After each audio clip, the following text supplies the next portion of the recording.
பிறவி எடுத்தவன் இவனே. பிறர் நன்மைக்காக பொறுமை காத்து பூமி ஆள்பவன் இவனே.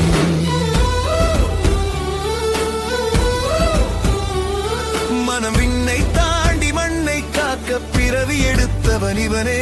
பிறர் நன்மைக்காக பொறுமை காத்து பூமி ஆள்பவன் இவனே.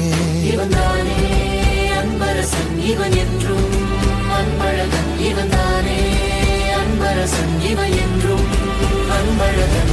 சொல்லிய சொல்லை காப்பவன், வரும் காலத்தை சீராக்குவான். வறுமை கோட்டையை தகர்ப்பவன், இவன் புகழுக்கே மயங்கா மன்னவன்.